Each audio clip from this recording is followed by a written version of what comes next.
Picture this. It's around 15,000 years ago, somewhere in ancient East Asia, and a woman is sitting near the edge of camp doing something that would have seemed completely unremarkable to everyone around her, but would, if you could fast forward 15 millennia and show it to a modern dog breeder, produce a very specific kind of emotional reaction. She's feeding scraps to a medium-sized, short-coated, alert-eared animal that lives on the periphery of the camp and has been doing so for as long as anyone in the group can clearly remember. The animal is not quite tame and not quite wild. It tolerates human proximity with a wariness that is different from the wariness of a fully wild wolf, but also different from the complete comfort of what we would recognize today as a pet. It's somewhere in the middle, in the process of becoming something, though nobody present has any concept of what that something will eventually turn out to be. That animal, or its descendants across hundreds of generations of exactly this kind of interaction played out in countless camps across ancient Asia, the Middle East, Europe, and Africa, is the single ancestral population from which every dog, breed currently recognized by kennel clubs, worldwide ultimately descends. The Chihuahua, the Irish Wolfhound, the Tibetan Mastiff, the Poodle, the Basset Hound, the Siberian Husky. The Dachshund, a dog that is, by any reasonable geometric assessment, more tube than animal. All of them trace back to some version of the animal eating scraps at the edge of that ancient camp. So here's what this video is actually about. What are all dog breeds? Where did they come from?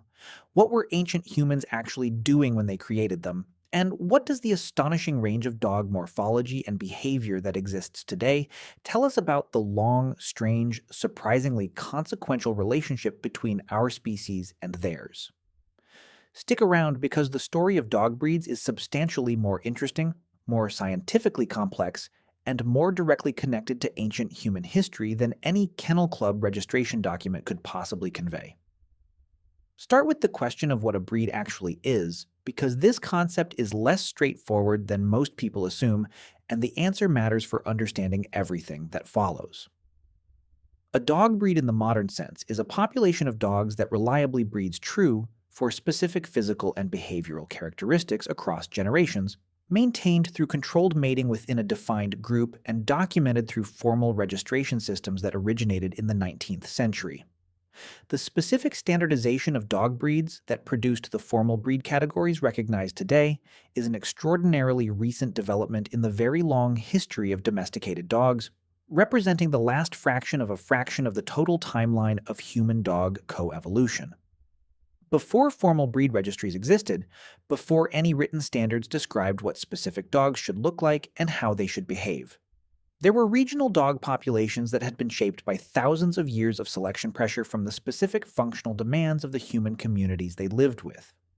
These weren't breeds in the modern standardized sense, but they were recognizable population types with consistent characteristics, and they are the direct ancestors of most modern breeds through a process of gradual divergence, geographic isolation, functional selection, and eventually deliberate selective breeding that intensified dramatically in the last 2 centuries. The ancient dog types that preceded modern breeds represent the most important and most underappreciated chapter in the entire dog breed story. Following the initial domestication period we've discussed across multiple earlier videos in this series, dog populations spread with human groups across the globe, with different populations diverging in different directions based on the specific environments they encountered and the specific tasks their human communities needed them to perform. A dog population living with nomadic herders in Central Asia faced completely different selection pressures than a dog population living with coastal fishing communities in Scandinavia or with desert hunters in North Africa.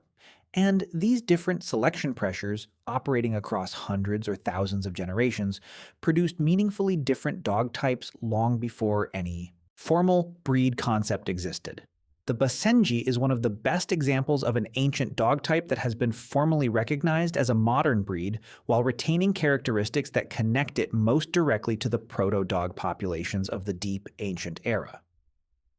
Found in Central Africa and used by hunting peoples there for thousands of years, Basenjis are barkless, which is one of those sentences that sounds made up until you actually encounter one, because a dog that doesn't bark but instead produces a distinctive yodel is the kind of thing that requires direct sensory confirmation. They also come into heat only once per year, a reproductive pattern more characteristic of wolves than of most domestic dog populations, and they have a fastidiously clean self-grooming behavior that has led some people to describe them as cat-like, which Basenjis would probably find offensive if they were paying attention to anything other than whatever they've currently decided to chase. The New Guinea singing dog, which may be familiar to anyone who has fallen down the internet rabbit hole of unusual animals, represents perhaps the most ancient adjacent dog type currently existing, with a population that has been isolated on the island of New Guinea for an estimated 3,500 or more years in ways that preserved genetic characteristics closer to early domesticated dog populations than almost any other living dog. New Guinea singing dogs produce complex harmonic vocalizations that are unlike any other domestic dog sound, with multiple individuals sometimes synchronizing their vocalizations in ways that researchers have described as haunting and that the dogs apparently produce for reasons that aren't entirely understood even after extended study. They're small, extremely athletic, with hypermobile spines and joints that allow them to navigate terrain most dogs couldn't manage, and they have been sufficiently isolated that the captive population is closely related, and conservation breeding programs exist to maintain their genetic diversity. The dingo represents the Australian branch of this ancient dog story, having arrived in Australia with human settlers somewhere around 3,500 to 4,000 years ago, and subsequently living in varying degrees of independence from human populations across the continent. Dingoes are not domesticated in the same sense as modern dog breeds, having spent thousands of years living largely without the intensive human contact that shaped most dog breed development, and their behavior and morphology reflects this more independent history. They're medium-sized, yellow fawn-colored, with erect ears and a bushy tail, and they breed only once per year like Basenjis and wolves, maintaining a reproductive pattern that most domesticated dog populations lost under the more intensive human management of the selective breeding process. The Canaan dog, which is the officially recognized breed most directly descended from the ancient pariah dog type that lived in the Middle East throughout the ancient and historical eras, provides a direct connection between modern breed categories and the type of semi-feral dog population that coexisted with ancient human communities across the region, where dog domestication is thought by some researchers to have had at least one of its centers of origin. Pariah dogs, sometimes called primitive dogs, represent a type rather than a specific breed,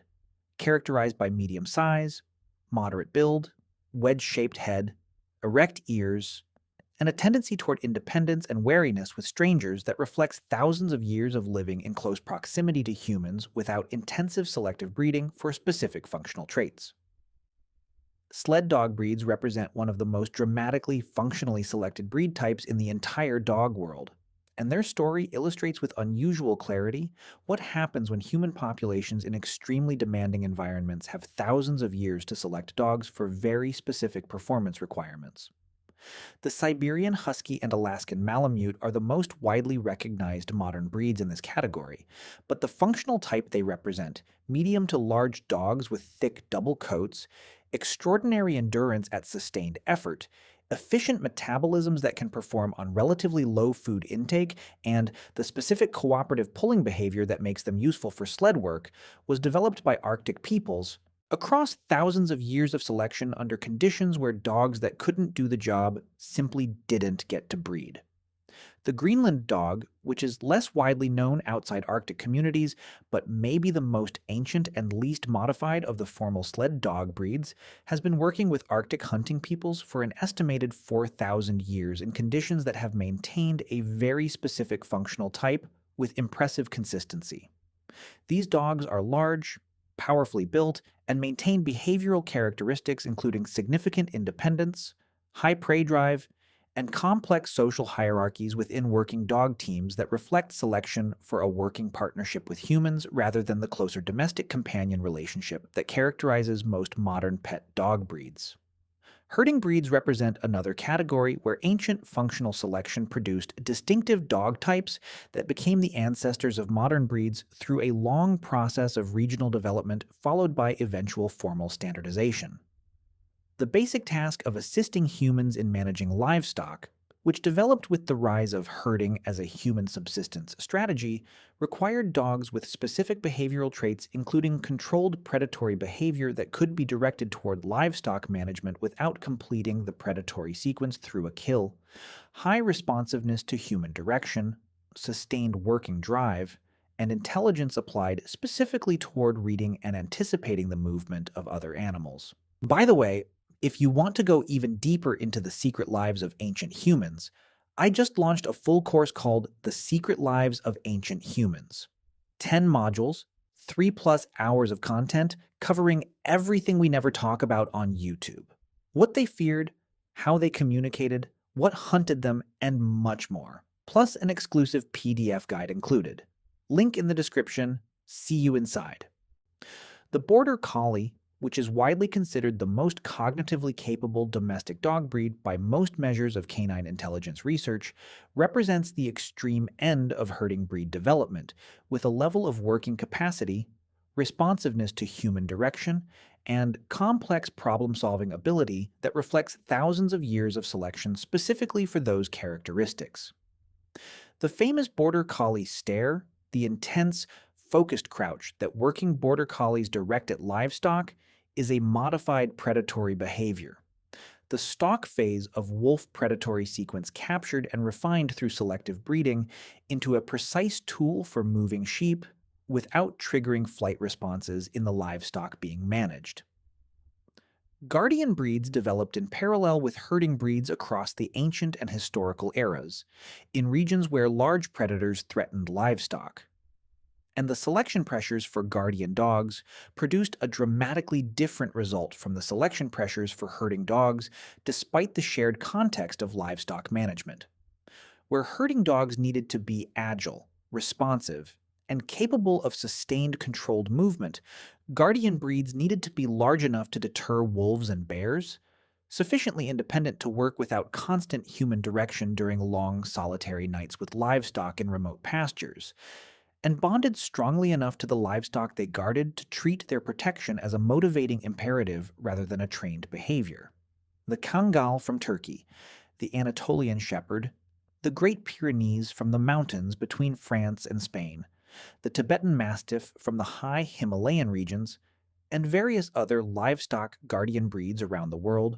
all represent regional development of the same basic functional type: large, independent, double-coated dogs with strong territorial instincts, and the physical size to make challenging them seem like a poor life decision for most predators. The Tibetan Mastiff in particular is thought to be one of the oldest livestock guardian breeds in terms of its genetic distinctiveness from most other dog populations, with a specific adaptation for high-altitude environments that includes physiological adjustments to low oxygen availability that other dog populations don't show, reflecting thousands of years of working specifically in the Himalayan environment. Scent hounds and sight hounds represent two completely different approaches to solving the same basic problem of tracking and pursuing prey, and the breeds in each category reflect the specific sensory system emphasized in each hunting approach. Scent hounds, including bloodhounds, beagles, basset hounds, and dozens of other regional types across Europe and beyond, were selected specifically for their ability to follow olfactory trails over long distances and varied terrain, with the extreme nasal development in breeds like the bloodhound-producing animals with olfactory sensitivity estimates that make them among the most impressive chemical detection systems in the biological world. The bloodhound's nose contains an estimated 300 million olfactory receptors compared to roughly 6 million in a human, which means the bloodhound is doing something with olfactory information that doesn't really have a human experiential equivalent.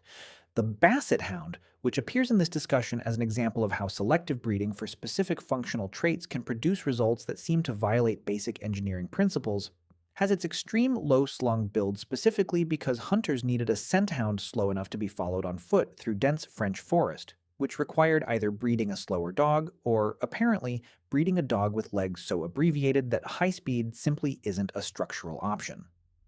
The basset hound is a dog that has been architecturally redesigned around a human logistical requirement, which is either clever or troubling depending on your perspective, and the basset hound itself appears to have no particular opinion about the matter as long as there's something interesting to smell.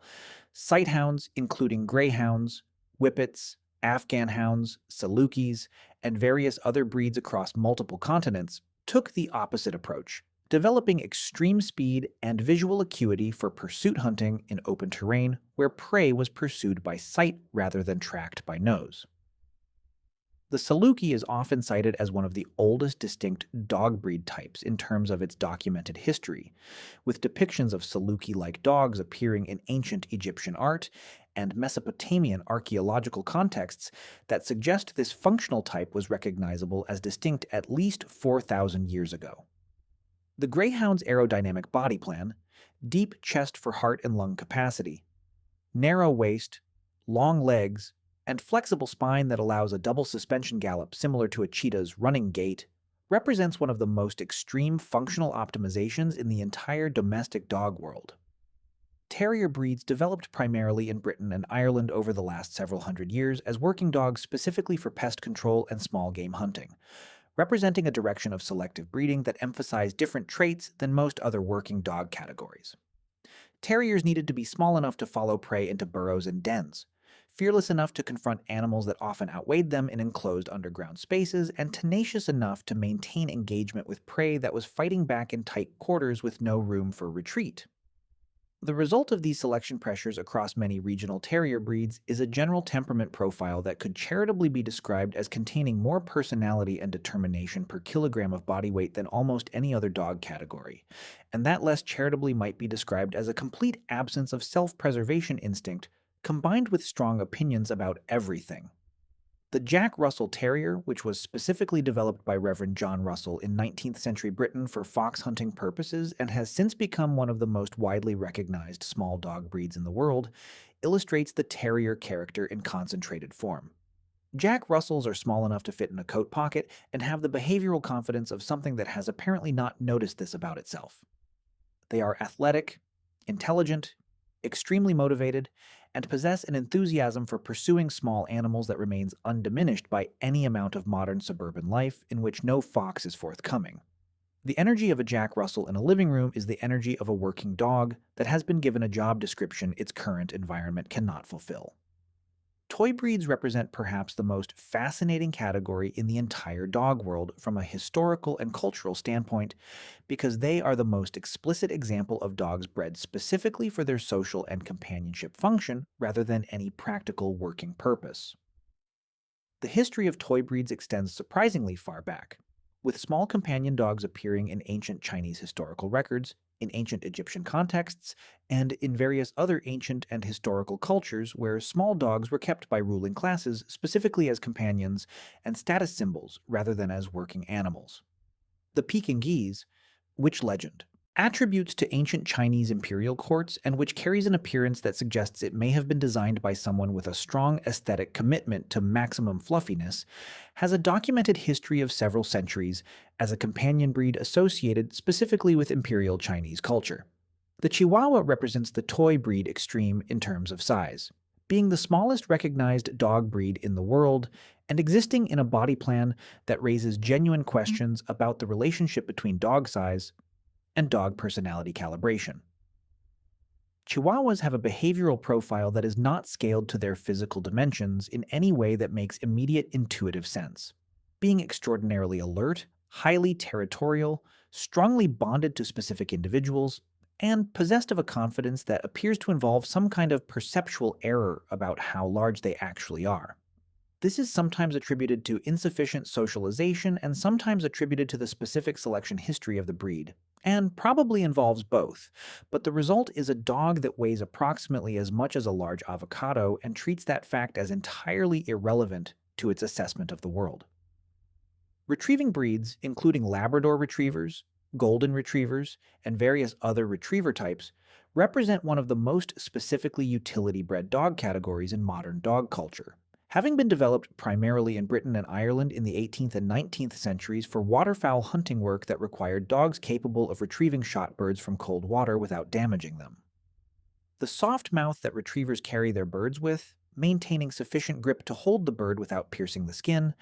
is one of those behavioral traits that sounds simple until you consider that it requires a dog to suppress natural bite pressure in a way that is completely contrary to what predatory mouth behavior would naturally produce, and that this suppression has been maintained through selective breeding consistently enough to be a reliable breed characteristic. What makes retrievers particularly interesting from a behavioral standpoint is that the specific traits selected for retriever work, high trainability, strong desire to please humans,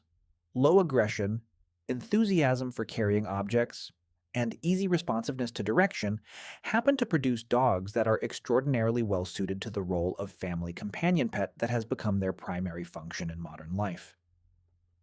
The Labrador Retriever has been the most popular dog breed in the United States for more than 30 consecutive years,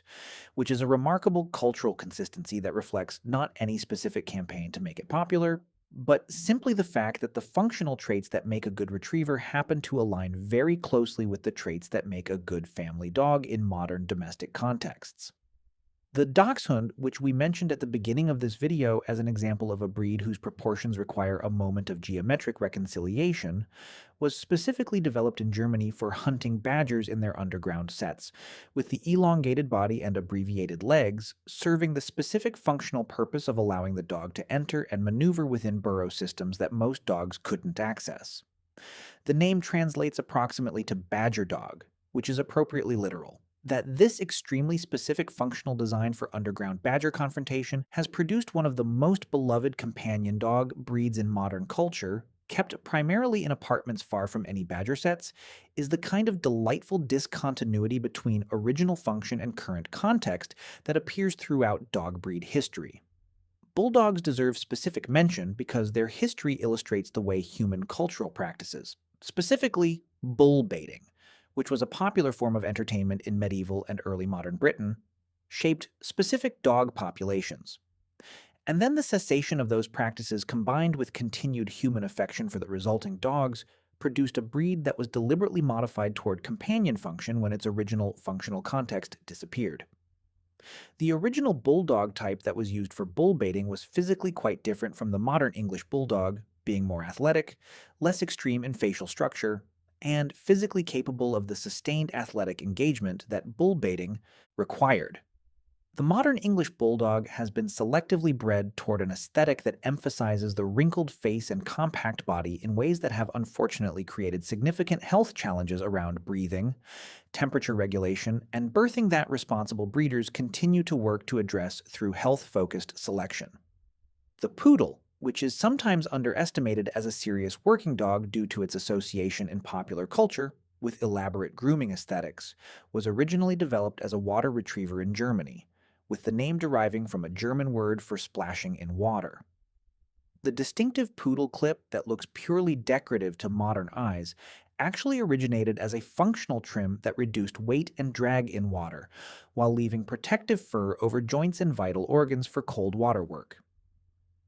That this practical working dog from Central Europe became the quintessential French accessory dog, and eventually one of the most elaborately groomed show dogs in the world, is a cultural transformation that the original German dog hunters who developed the breed probably couldn't have predicted.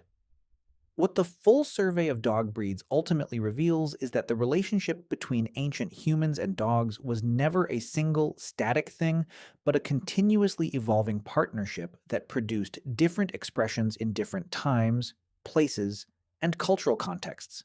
each shaped by the specific needs of specific human communities and the remarkable behavioral and physical plasticity that the domesticated dog possesses beyond any other domestic species. No other animal on this planet exists in the range of forms that dogs do while remaining a single interbreeding species, from the 2-pound Chihuahua to the 200-pound English Mastiff, from the hairless Xoloitzquintli to the comprehensively coated Komondor, with its distinctive cord-covered appearance that makes it look like it's wearing a floor-length mop costume, which is both accurate and insufficient as a description. The woman feeding scraps to that semi-wild animal at the edge of her camp 15,000 years ago was participating in the beginning of a relationship that would produce, across millennia of evolving human needs and accumulated selection, every single one of the nearly 400 recognized dog breeds that exist today, From the ones that save human lives in search and rescue operations to the ones that sit on celebrity laps being carried through airports in specialized bags. The range between those endpoints is enormous. The single origin point is the same, and the specific path from that origin point to every breed in existence today traces through thousands of years of ancient human communities shaping dogs and dogs shaping the communities they lived within, in a coevolutionary partnership that remains one of the most consequential and most interesting relationships between any two species in the entire history of life on this planet.